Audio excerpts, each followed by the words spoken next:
Hemos atravesado las montañas del Atlas. Atrás han quedado las fértiles llanuras del centro de Marruecos.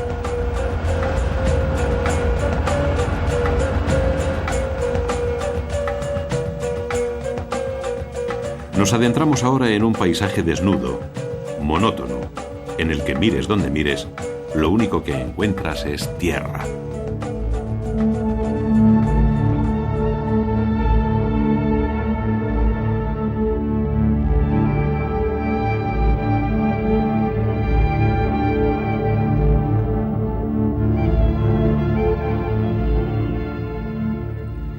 En este entorno tan hostil, nacieron unas construcciones únicas en Marruecos, pensadas para defender la poca agua que puede encontrarse.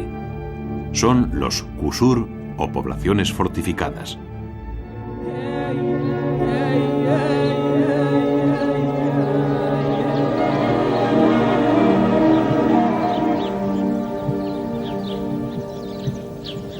Los qusur son el mejor exponente de la denominada arquitectura de tierra.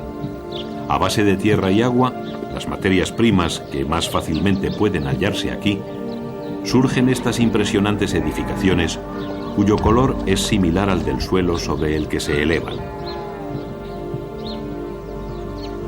El inconveniente de estos edificios es su relativa fragilidad. El barro es un material poco duradero. Esto convierte a los qusur en monumentos efímeros, por lo que resulta difícil encontrar alguno en perfecto estado. Pero además, este tipo de arquitectura está pensada para proteger a sus habitantes de los rigores del clima. Las paredes de tierra con que están fabricados los qusur son un aislante perfecto que modera las temperaturas extremas del exterior.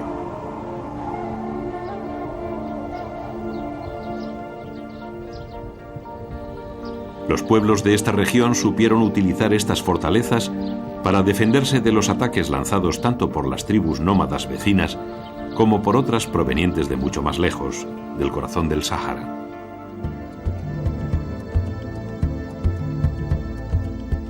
Si tu intención es visitar el valle del Draa o el del Dades y sus edificios de arquitectura de tierra, lo mejor es iniciar el viaje en la ciudad de Ouarzazate.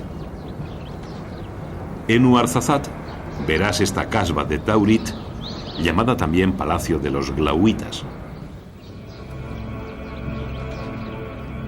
Pese a haberse construido en fecha relativamente reciente, 1930, la erosión y falta de cuidados han estado a punto de destruirla.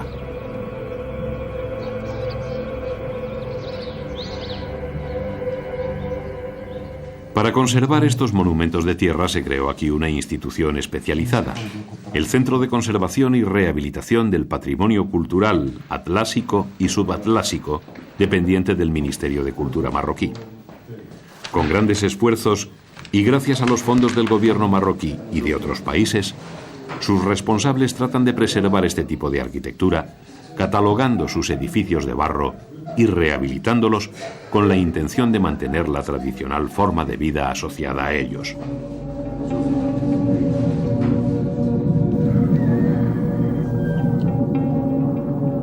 Este es el caso del granero fortificado de Irhem en Ugdal, que ha sido rehabilitado con la intención primordial de que no se pierda la utilidad que ha tenido desde siempre.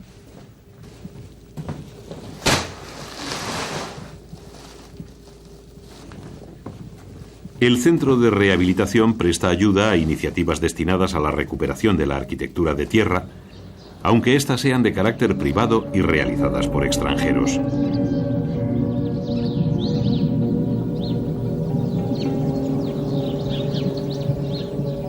Es el caso de la labor que está realizando el gaditano Juan y su esposa Beatriz, que es portuguesa. En una decisión que a muchos podría parecer una locura, dejaron sus respectivos trabajos para viajar al oasis de Escura con la intención de construir un peculiar hotel restaurando una vieja casba cargada de historia. El oasis de Escura ha sido un oasis creado en el siglo XVII. Ha sido creado por gente venida de Arabia y por descendientes andalusíes provenientes de Al-Ándalus, Y esta en particular, nuestra caza en particular, se llama la caza Ben Moro porque fue construida por un letrado andalusí que vino a estas tierras. De ahí el nombre de Ben Moro, que significa el hijo del moro. Más tarde, mientras paseamos por el oasis de Escura, recordamos sobre lo que nos ha contado Juan. Pensándolo bien, la historia nos parece increíble. ¿Cómo pudo ese tal Ben Moro dejar atrás España, una tierra rica y fértil, para llegar hasta este lugar donde por entonces no había nada más que unas cuantas palmeras? Si así lo hizo, debió de ser a la fuerza. Seguramente fue uno de los cientos de miles de moriscos expulsados de España a principios del siglo XVII. Parecía el final de una historia muy interesante.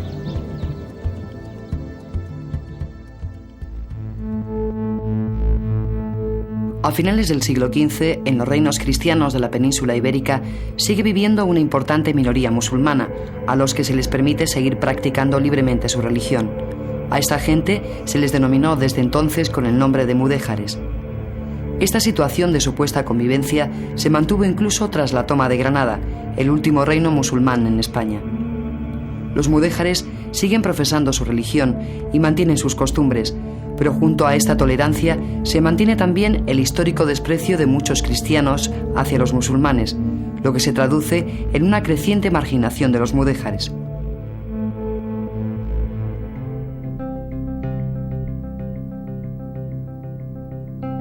Poco tiempo después de la conquista del reino nazarí de Granada, en esta plaza, Bib Rambla, el cardenal Cisneros ordenó la quema de miles de libros escritos en árabe. Este acto fue uno de tantos con los que se pretendía forzar a los mudéjares para que se convirtieran al cristianismo.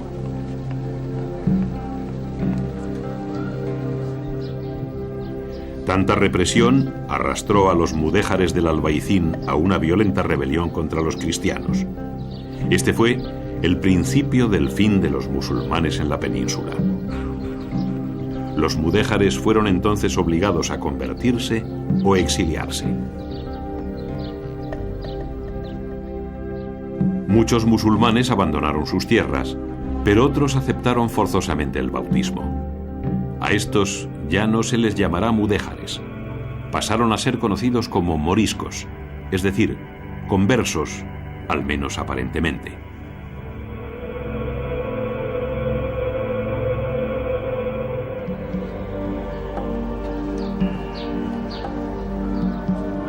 Los moriscos vieron cómo en el corazón de la Alhambra era erigido el imponente palacio de Carlos V. ¿Qué sentido podía tener levantar un palacio como este en medio de un entorno tan diferente?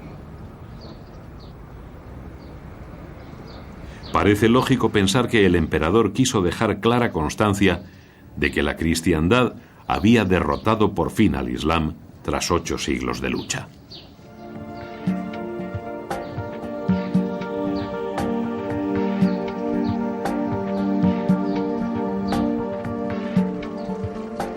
El Palacio de Carlos V fue uno de los muchos edificios erigidos en estilo renacentista. Este nuevo arte se convirtió en la más clara manifestación de la mentalidad que en esos momentos se imponía en Europa, el Renacimiento.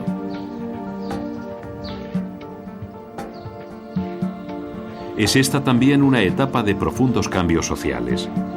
Y si alguien sufrió intensamente estas transformaciones, sin duda fueron los moriscos.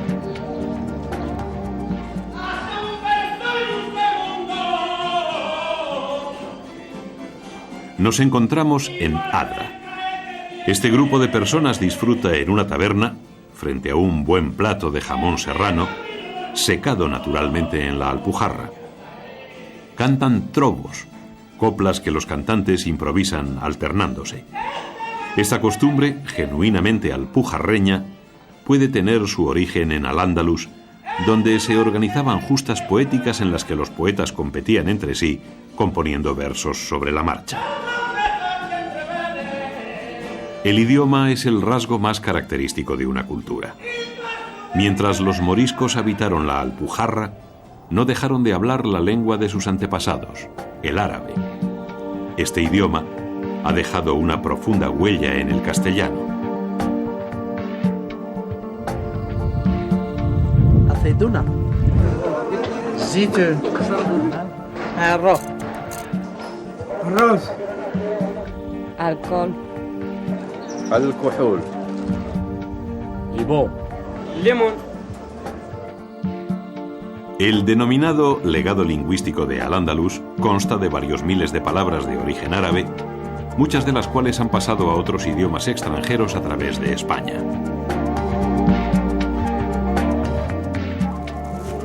Alubia. Alubia. Safrán. Azafrán. Sequia. Acequia. Durante la Edad Media, la civilización musulmana se desarrolló mucho más que la cristiana. Desde Al-Ándalus fueron exportados a Europa ingenios científicos, sistemas de cultivos y productos agrícolas, así como otros adelantos cuyos nombres no pudieron ser traducidos, pues no existían anteriormente. Por eso, los europeos adaptaron directamente a sus idiomas los términos de origen. Arroba. Arroba. Azúcar. Azúcar.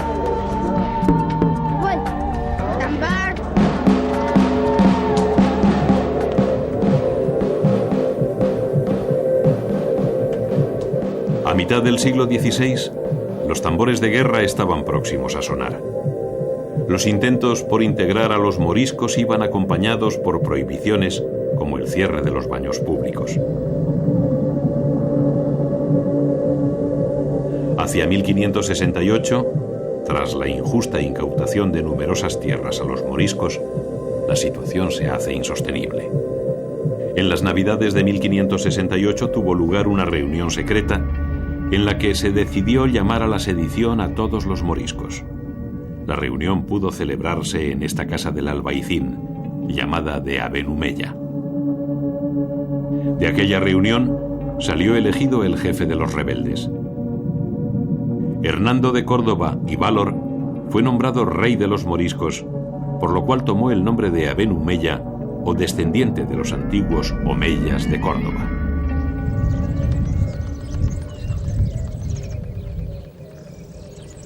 Pero si quieres conocer los escenarios de las revueltas moriscas, tendrás que dirigirte a la Alpujarra. En esta comarca montañosa y aislada, entre Sierra Nevada y la costa mediterránea, vivía un gran número de moriscos. Muchos, la mayoría, eran falsos conversos. Es decir, aunque en público se esforzaban por demostrar ser buenos cristianos, en privado seguían practicando el Islam con la misma fe que sus antepasados. Esto hizo que la llamada a la rebelión fuera bien acogida en la Alpujarra y que esta comarca quedara durante casi 2 años en manos de los moriscos.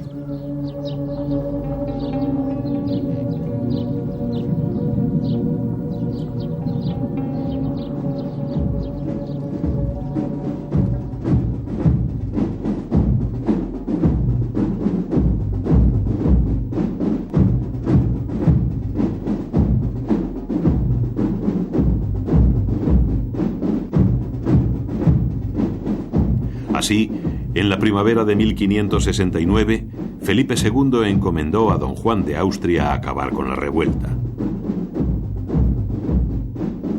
Don Juan de Austria y sus tropas entraron en la Alpujarra a través del puente de Tablate. Los soldados de don Juan no obtuvieron el éxito fulgurante que esperaban. Los rebeldes pudieron hacerles frente durante un tiempo, aprovechando su mejor conocimiento del terreno montañoso donde se libraba la guerra. Los más fanáticos atacaron a religiosos o incendiaron templos cristianos, lo que dio fama de sanguinarios a los rebeldes.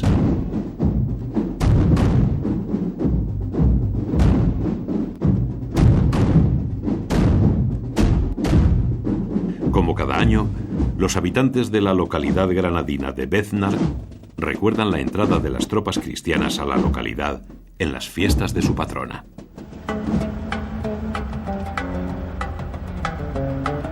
Continuamos nuestro camino siguiendo la pista a los moriscos rebeldes.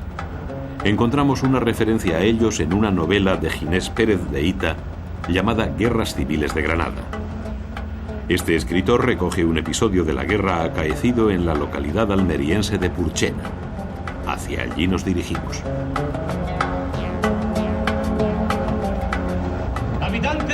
del Valle de la Almanzora, ciudadanos todos de esta ciudad de Purchena, da comienzo la tercera jornada de los Juegos Moriscos de Abenumella. Y para eso, con permiso del rey, convocamos a todos aquellos mozos que quieran probar sus fuerzas en el sostenimiento de la piedra de mármol.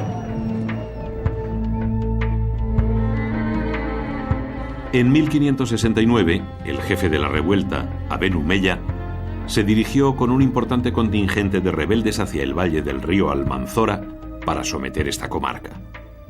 Tras acampar en Purchena, Abenumella organizó unos juegos deportivos para entretener y mantener la moral de la tropa.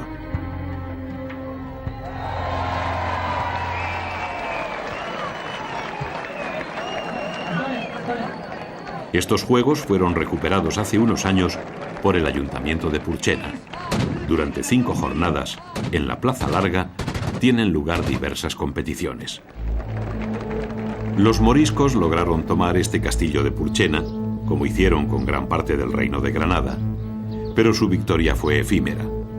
Un factor que hizo fracasar la rebelión fueron las fuertes disensiones surgidas entre sus jefes, que ocasionaron el asesinato de la mayor parte de sus cabecillas, entre ellos el mismo Abenumella, a manos de sus propios partidarios. El camino para los cristianos quedaba abierto. ¡De frente sobre el hombro! ¡Ay! Estamos en Valor, la localidad donde nació Abenumella. Las fiestas de moros y cristianos, muy extendidas por diversas comunidades españolas e incluso en otros países, rememoran no solo la rebelión de la Alpujarra, sino otros muchos episodios de lucha entre musulmanes y cristianos.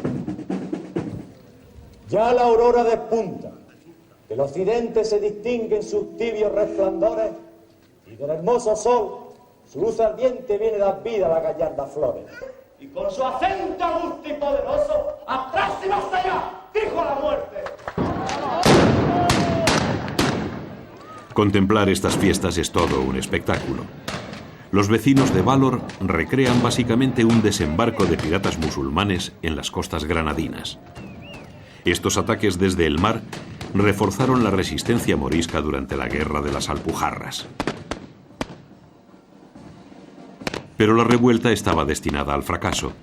Tras casi 2 años de lucha, hacia noviembre de 1570, los moriscos habían sido completamente derrotados. El sueño de recuperar la identidad de Al-Ándalus había terminado.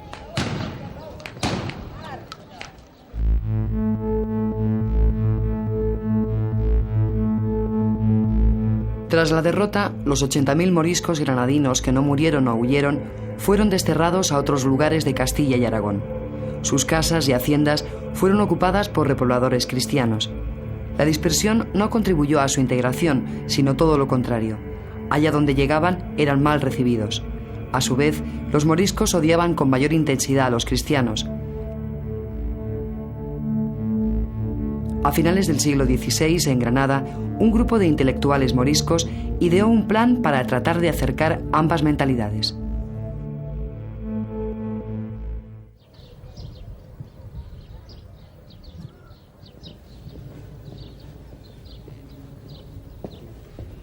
Resulta todo un lujo visitar la abadía del Sacromonte granadino de la mano de su abad, don Juan Sánchez.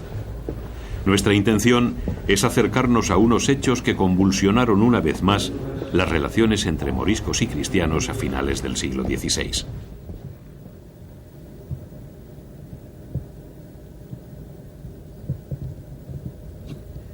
En la biblioteca contemplamos algunas de las reliquias y documentos que desataron la polémica.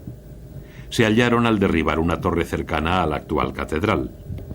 Entre ellos había un pergamino escrito en latín, árabe y castellano. Pese a estar fechado a principios de la era cristiana, anunciaba acontecimientos muy posteriores, como la venida de Mahoma y el cisma protestante protagonizado por Lutero. Más tarde, mientras nos dirigimos hacia las catacumbas de la abadía, el abad nos comenta que tan singular hallazgo fue certificado por un grupo de expertos entre los que figuraban 2 intelectuales moriscos. Si nos adentramos en este lugar es porque esta misteriosa historia continúa aquí. Algunos años después del primer descubrimiento, en estas cuevas fueron encontrados varios discos de plomo con caracteres salomónicos, escritura empleada en época romana. En ellos se hablaba de la llegada a Granada de unos cristianos, discípulos de Santiago Apóstol. Entre estos se encontraba San Cecilio. Estos primitivos cristianos fueron martirizados y enterrados en las cuevas que ahora recorremos.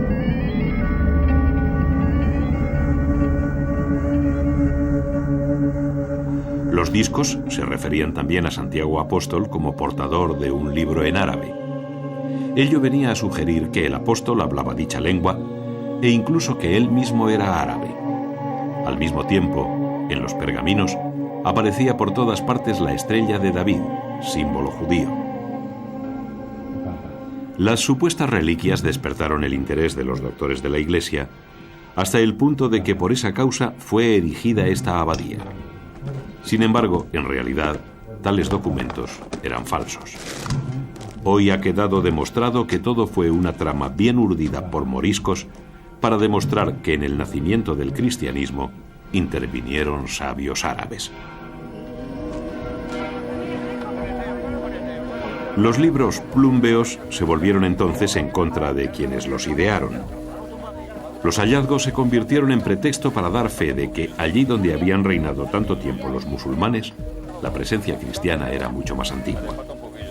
Se despertó así un enorme fervor popular que sobrevive hoy en la romería del Sacromonte en honor de San Cecilio, uno de los mártires que se convirtió en patrón de Granada. A pesar de la astucia con que fue ideado, el plan terminó en fracaso. Al intento de conciliación siguieron unos años donde la convivencia se hizo cada vez más difícil.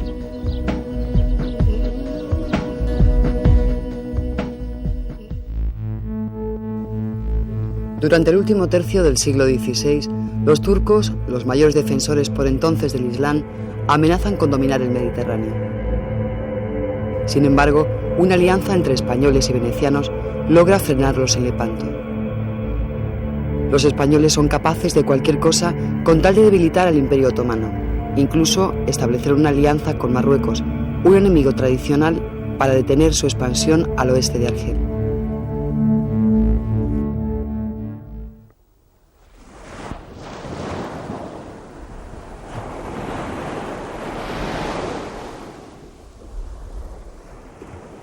En Marruecos, y poco después de la intentona frustrada de los libros plúmbeos, se inició un nuevo episodio de la historia de los moriscos, aunque ahora muy lejos de la península ibérica. Esta nueva historia comenzó en 1578, cuando en la famosa batalla de Alcazarquivir, los marroquíes repelieron un intento de los portugueses de invadir su territorio. Tras la batalla, subió al trono marroquí el sultán Ahmad al-Mansur. Desde aquí iniciamos nuestro camino siguiendo los pasos de una impresionante expedición que organizó al-Mansur en 1590. A su mando iba Yaudar Pachá, un morisco granadino. Además de llevar tropas marroquíes, le acompañaban moriscos huidos de España tras la fracasada guerra de las Alpujarras. Yaudar tenía orden de conquistar el imperio Songhai, que se extendía por las márgenes del río Níger. Pero primero tenía que vencer al desierto. Tras cruzar la inmensidad del Sáhara, la mitad de los expedicionarios habían muerto.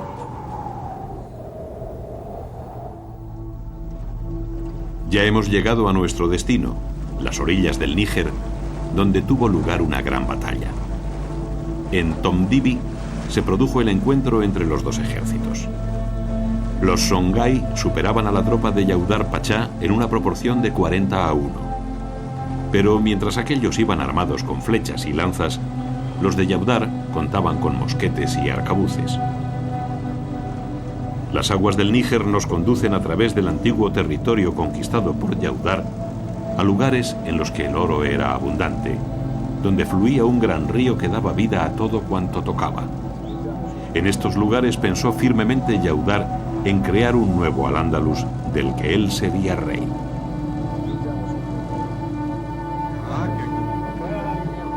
Yaudar eligió como capital la ciudad de Tombuctú.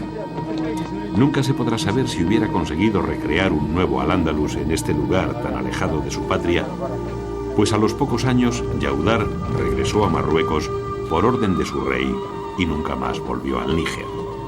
Los descendientes de aquel grupo de moriscos y magrebíes fueron llamados Arma.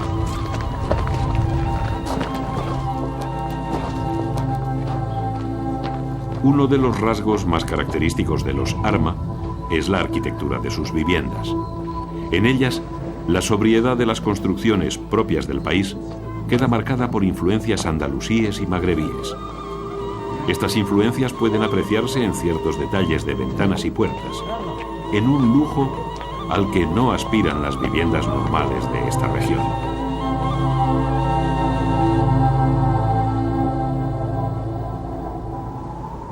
Con la desaparición de Yaudar Pachá, la idea de crear un nuevo Al-Ándalus fuera de la península se perdió para siempre.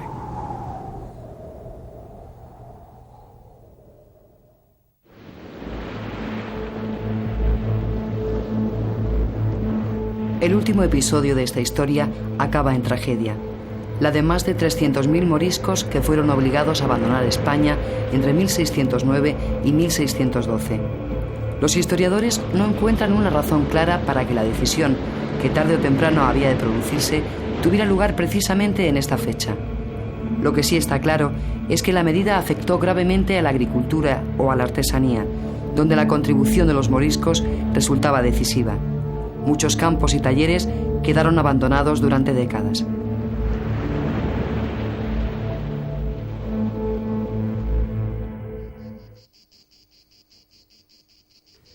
Más desierto aún quedó el corazón de quienes hubieron de abandonar a la fuerza Al-Ándalus, la tierra en la que sus antepasados y ellos mismos vivieron durante 9 siglos.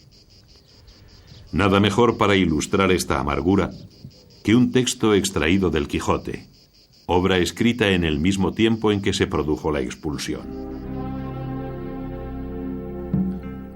Doquiera que estamos, lloramos por España, que en fin, nacimos en ella y es nuestra patria natural. Es el deseo tan grande que casi todos tenemos de volver a España, que los de aquellos, y son muchos, que saben la lengua, como yo, se vuelven a ella y dejan allá a sus mujeres e hijos desamparados.